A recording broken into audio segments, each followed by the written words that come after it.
Yo, my name is Scott Woods. I'm here at Streetlight Guild, and this is a Nickel on the Needle, where we talk to creative people, artists, musicians, DJs, writers, whatever. And we talk about the music that they care about, the music that's important to them. It might be like the dopest thing, it might be the most obscure thing, but it's just got to be important to them, right? And we want to just kind of dig into what's important to them about it and how maybe it influenced them or whatever. And today, our very first guest is my man, my dude, my favorite DJ in all of Columbus. I say that with no apologies, because I don't need to, because he's that dope. My man Nordiq. What's up, man? How are you? I'm good. How are you? I'm flawless. Thank you for asking. So, you have things with you today. I do. You have, I see things that look very attractive. So where do we start? What's the first thing we're going to talk about? In no order. First one I'll talk about is this Ahmad Jamal Trio at the Pershing, but not for me. I bought this at an estate sale, and this is the first jazz record I ever bought. My impression of jazz until like the 2000s was like Boney James and and Kenny G. I thought that's what jazz was. I had no idea. So I found this and I was like, okay, this looks cool. And it is phenomenal. It's a classic album, of course. And not only are the songs great, but the recording is fantastic. It's very intimate. It's live in a club. And so you can hear glasses clinking. You can hear some asshole talking during one of the more quiet songs. It's a capturing of a moment, which is fantastic. And I love everything about this record. So now, like, when you saw it, like, you knew it was a jazz record, right? Like, did you buy it because it was a jazz record? Yeah, I thought, well, this looks old, and he's probably some cool old jazz guy. and I was, like, trying to give jazz a chance, because, like, you know, I was like, I know there's more out there than what I was exposed to and as a youth. So I was like, let me take a chance on this. And, of course, it's a fantastic classic record that I just, like, rediscovered something that everyone else knew. That's dope. But it was perfect. It was a great choice. Sale? Yeah. I probably got it for like a quarter. I don't remember how much I paid for it. It was some old white lady's house, and she had a lot of like Bing Crosby and stuff, but this was in there. And I was like, because I would go to estate sales and I would look for the black artists, you know, and a lot of times, you know, there's a lot of John Denver and Andy Williams and then they sneak one in, right? And then this was in there, and it was a fantastic find. So that is a great album. It is a great album. Yeah. Ooh-wee. Next up, it's the single for It's Like That by Run DMC, but what interests me most is the B-side, or it's track 2 on the single, is Sucker MCs by Run DMC. Yeah. And when I was a kid, I had heard Rapper's Delight, and everybody knew Rapper's Delight, and that was almost like a novelty record, right? Oh, yes. And we didn't know at the time that it was like the beginning of a movement, right? But when Sucker MCs came out, this shit was so... Can we cuss? Yes. Okay. So this shit was so hard. It's a Linn drum and a couple scratches and 2 guys just being hard as fuck from Queens, you know? And I never heard anything like that before. And it was so raw, and the Linn drum was so loud. It was like rock. You know? Right. But it was raw because there was no melody to it, right? It's just drums and rhyming. And this was like the hardest shit, the hottest shit that I'd ever heard in 1982, 83. And of course, that whole album was great. And Run DMC was very rock, you know, with Rock Box and Tougher Than Leather, and then their cover of Walk This Way. Wow. But this is one that as a teen, 13, 14, whatever, when I first heard, this is like revolutionary. Like I'd never heard anything like this in my life. I was like, you can do that? You can have just drums and amazing record. And I still have the whole thing memorized to this day. Ah, I can't remember what I had for breakfast yesterday, but I know I know the whole rap to Sucker it's and important. You Seeds. just hold on to the important shit, man. Yeah, it's important. Next, I don't have a lot of metal and hardcore, but this is one record that I do own. It's War on Women. I really like it a lot. It's an all-female band.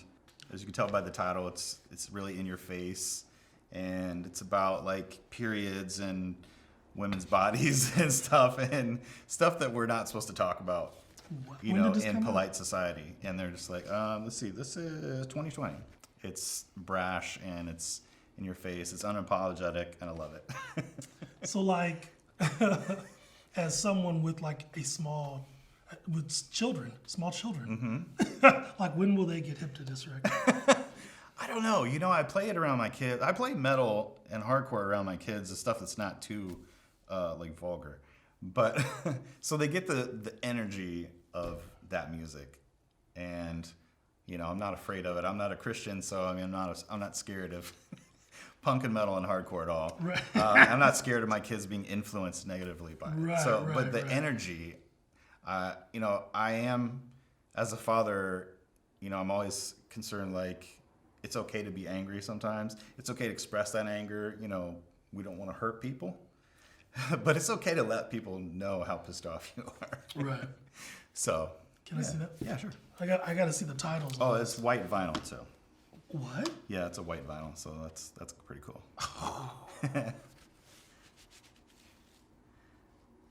That's hot. I like that. Milk and Blood. Yeah, see, there you go. White Lies.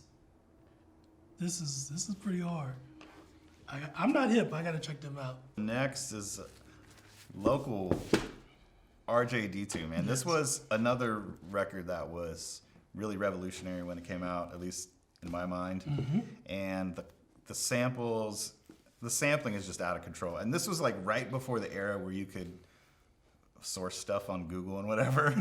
So like at the time this came out, this stuff was so obscure, like where to get those samples? Yeah. But we know that he used to hang out at Groove Shack on High Street. He DJ'd there. I don't know if he worked there or not, but so you know he was a crate digger, and so he got to find all kinds of good stuff. And there's that great sample of Marianne Black's "Who Knows" on I can't remember what song it was.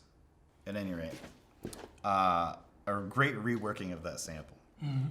And then later we found out what all these samples are, because you know you can do that now. Right. And record companies are especially good at that. But the way he chopped and reworked samples was fantastic, and he's got a real unique way of programming drums that's unlike anybody else. And when I program drums, everything's I do a lot of snapping to grid and stuff like that. A lot of quantizing, because I can't handle the off kilter. His stuff is very off kilter, but in the best way. And then I guess that would have been a precursor to what he eventually ended up doing, which was just using musicians and whatnot. Yeah. Right. So Yeah, and considering where his career, this is like his first full length, and where his career is gone, he's done all kinds of experimentation and everything. And I've seen him live where he's DJing and using samples and everything at the same time, which is really cool. But this was like the record that started it all for him, and then we were all proud in Columbus, like, that's our dude, RJ. Groove Shack represent.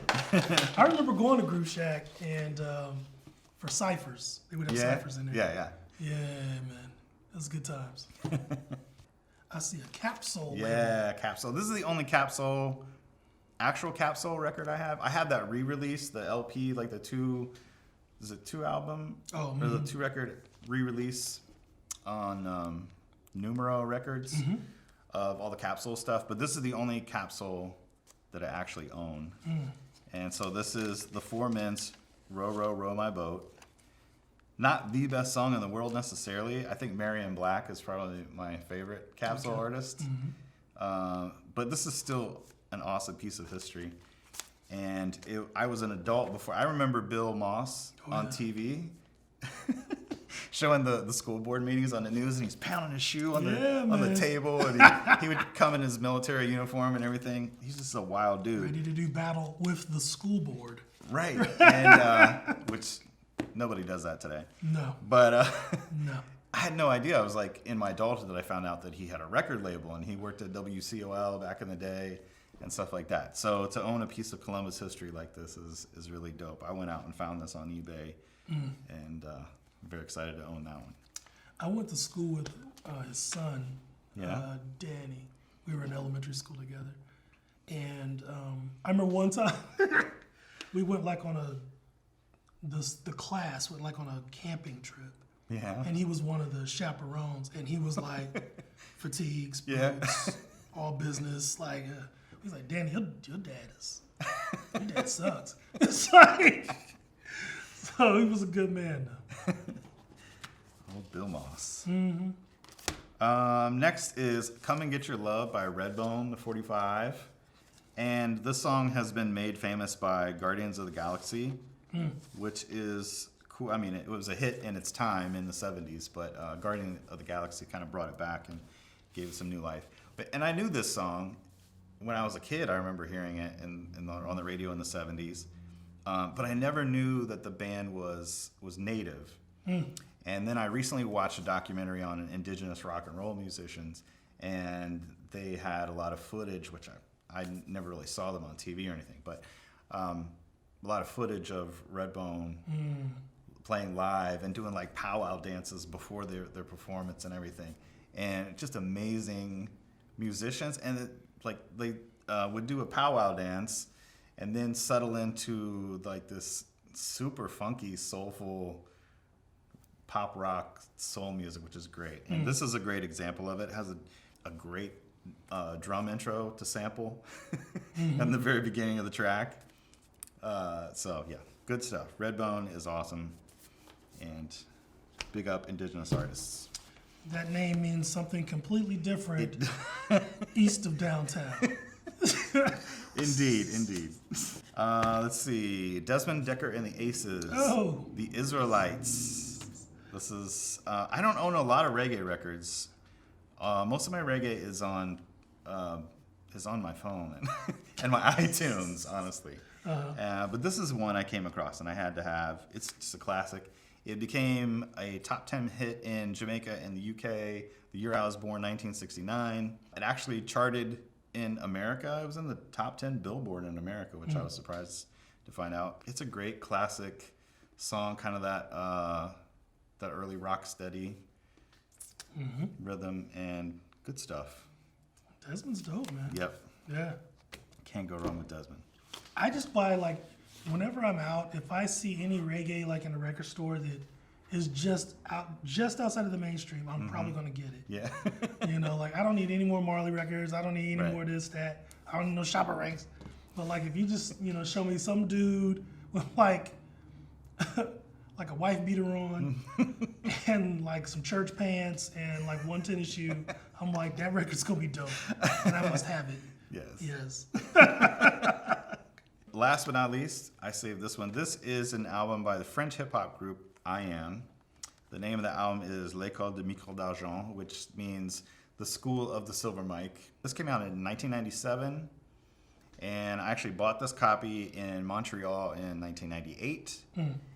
And I'd been introduced to the group before that. I bought some random CDs when I was in Portugal, and one of them was a soundtrack to a film that had a bunch of I Am songs on it, and they had curated and produced the soundtrack, and so I wanted to dig into them, find more of their stuff. This album was like really hot at the time when I was in Montreal and had to pick it up. It's a fantastic album. A lot of it was recorded at Green Street Studios in Manhattan, and there is a video on YouTube of Pete Rock crashing one of their sessions and spitting on a track that is that became the song Petit Frère on this album. Actually, Razel is on this.